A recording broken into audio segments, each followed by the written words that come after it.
Buonasera a tutti, bentornati sul canale. Inter batte Torino 2-1 nonostante il tantissimo turnover e accede alle semifinali di Coppa Italia. Bene ovviamente il risultato, bene aver fatto riposare praticamente tutti i titolari. Ovviamente insieme a diversi aspetti positivi c'è anche qualcosina che non ha funzionato per il meglio e che va analizzato.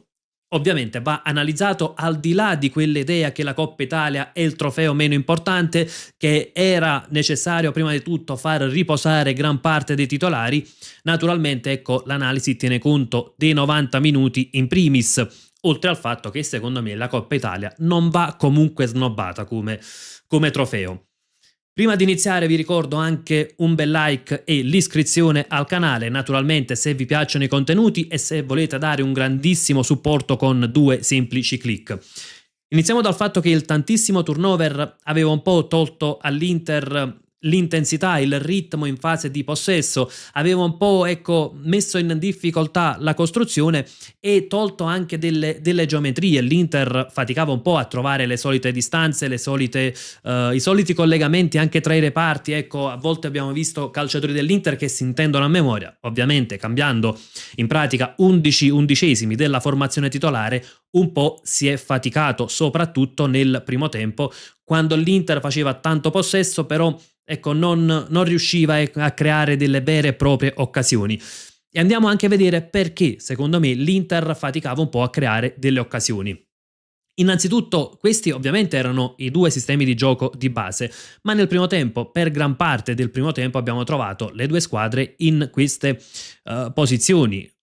Praticamente il Torino con una 5-3-2 che rinunciava al pressing, anzi puntava più a chiudere gli spazi, ad intasare la zona centrale del campo, e poi magari in possesso palla puntava a sfruttare la rapidità in primis di Ngie. Forse questa sarebbe la posizione corretta dei due attaccanti del Torino. Verticalizzazioni che poi non hanno procurato grandi problemi alla difesa dell'Inter, a parte un'accelerazione proprio di Ngie che aveva messo un po' in difficoltà per la sua rapidità. Per il resto marcature preventive fatte molto bene e poche occasioni, soprattutto parliamo del primo tempo. Perché dico che l'Inter però faticava nel possesso e nella costruzione. Come ha giocato l'Inter? Linee alte, quindi la linea difensiva era alta, naturalmente favorita anche da un Torino che era decisamente invece con un baricentro più basso. I quinti erano alti e molto larghi, a dare ampiezza e a cercare di allargare le maglie del Torino. Il punto qual era? Le due mezzali, Frattesi e Diouf. Perché? Cosa succedeva? Frattesi andava un po' a giocare tra le linee, Diouf tendeva ad allargarsi, e cosa succedeva? Che praticamente questa zona centrale del campo finiva per svuotarsi. È l'Inter è lì che ha fatto tanta fatica nella costruzione, soprattutto parliamo ovviamente del primo tempo. Bonny e Thuram spesso erano statici, e questo è stato anche un richiamo di Christian Chivu nel primo tempo. Poi Bonny è iniziato a venire un po' più incontro all'azione, però è chiaro che poi in questa condizione si fa un po' di fatica ad avere facilità di costruzione della manovra, e quindi molto spesso era un possesso palla prolungato ma poco pericoloso. Cosa ha fatto poi l'Inter al 35esimo? Abbiamo visto fare a Kamaté qualcosa che molto spesso chiediamo a Luis Enrique e che non abbiamo quasi mai visto fare. Kamaté punta l'avversario e lo salta, tra l'altro portandosi il pallone sul suo piede debole, cross perfetto. Poi è bravissimo anche Bonny a staccare di testa.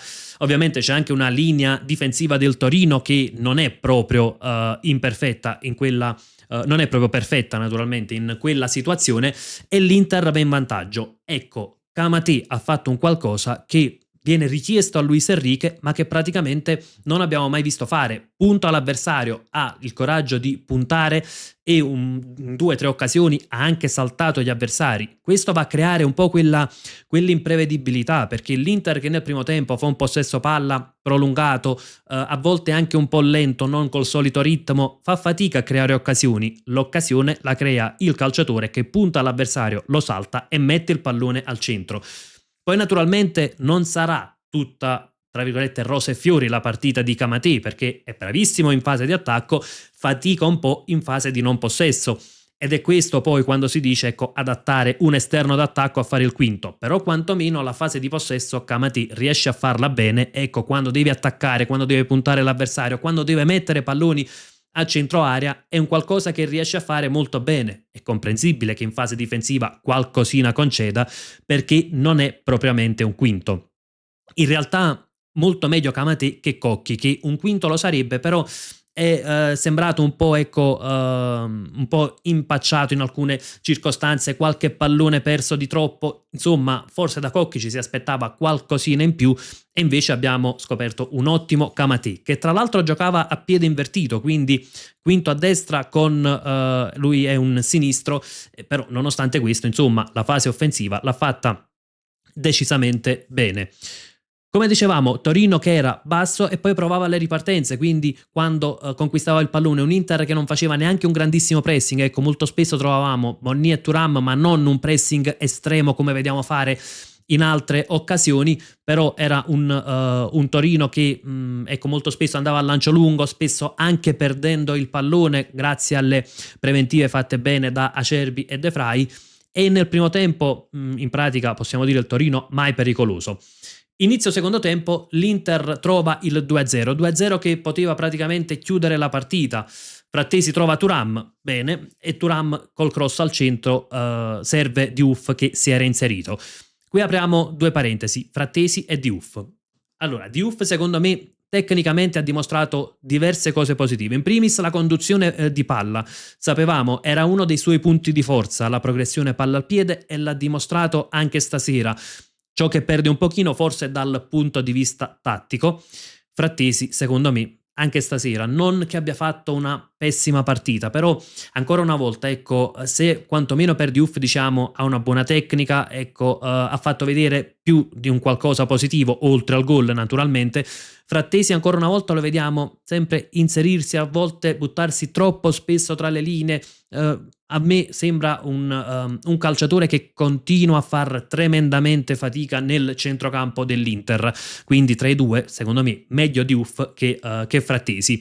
In realtà i due attaccanti non mi sono piaciuti particolarmente, Bonny e Thuram, al di là del gol di Bonny, ecco, movimenti nel primo tempo a volte pochi, o meglio per un'ora di gioco pochi, molto piatti due, Thuram poco nel vivo del gioco, quindi insomma se Bonny poi si è riscattato soprattutto col gol, Thuram forse non basta l'assist per Diouf per riscattare la sua partita. Ribadisco, non una partita, ecco, non che dia un 4 in pagella a Thuram, però insomma è lecito attendersi qualcosina di più. Detto questo, al 47esimo la partita sembrava praticamente chiusa. 10 minuti dopo, purtroppo dobbiamo registrare l'imperfezione di Josep Martinez. Sono il primo che vorrei Martinez più spesso titolare, sono il primo che dico che bisogna iniziare ad avere questo avvicendamento in porta. In realtà però non ha fatto benissimo in quell'occasione. È vero che lì manca la copertura di De Vrij perché perde praticamente un contrasto a centrocampo, rimane anche un po', ecco, subisce un colpo a metà campo, che il cross di Pedersen viene deviato da Carlos Augusto, però la posizione di Martinez in uscita è tutt'altro che perfetta, perché la deviazione non può giustificare la posizione di Josep Martinez, la deviazione non avviene vicinissima al portiere, è una deviazione che avviene praticamente già in fascia, il portiere legge male secondo me quel cross e finisce, ecco, per concedere il gol a Kulenovic.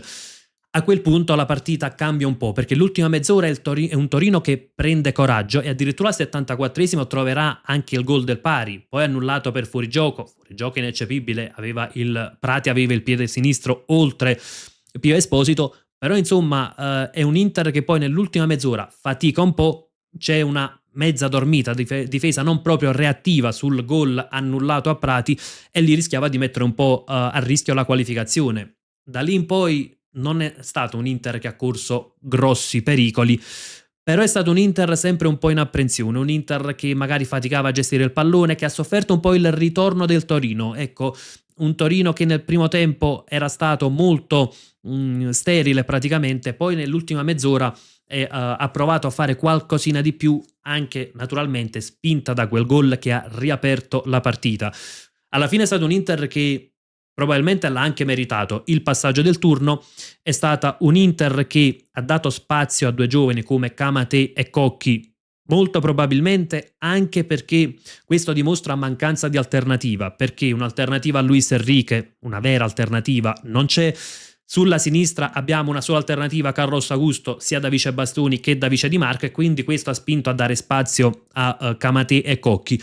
È un errore? Probabilmente no. Naturalmente Camatè e Cocchi non sono la soluzione a tutti i mali, naturalmente mali tra virgolette, perché poi una squadra prima in classifica in semifinale di Coppa Italia, certo non possiamo dire che abbia poi così tanti mali, naturalmente sappiamo che qualcosina nella rosa mancava.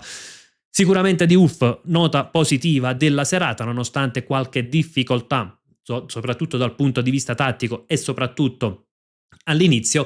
In generale, secondo me, buona Inter, però facilitata anche dal fatto che di fronte, con tutto il rispetto, non si trovava certo una squadra tra le primissime della classe, con tutto il rispetto per il Torino. Ecco, se stasera di fronte all'Inter ci fosse stata la Roma, che fu eliminata proprio dal Toro, probabilmente sarebbe stata un'altra partita e sicuramente non sarebbe stata, insomma, l'Inter non avrebbe vinto con la stessa facilità, con così tanto turnover. Fatto sta che ovviamente non dobbiamo ragionare coi se e coi ma, di fronte c'era il Torino, l'Inter ha risparmiato tutti o quasi i titolari, ecco, poi c'è Thuram che un po' si sta giocando il posto con Esposito in pratica nella formazione titolare, però benissimo così, aver vinto, aver portato a casa la vittoria, aver centrato la semifinale di Coppa Italia, che per me personalmente deve essere anche quello un obiettivo. Una grande squadra non deve tralasciare nessuna competizione. Gestire le forze sì, lasciare la competizione, snobbare la competizione, secondo me assolutamente no. Fatemi sapere anche la vostra nei commenti, cosa ne pensate della partita di questa sera, degli esordi di Camatè. In realtà Cocchi non era neanche un vero e proprio esordio, la partita anche di Diouf che è sempre oggetto di discussione. Insomma, confrontiamoci su tutto nella sezione commenti. Come sempre io vi lascio con un gran bel Forza Inter.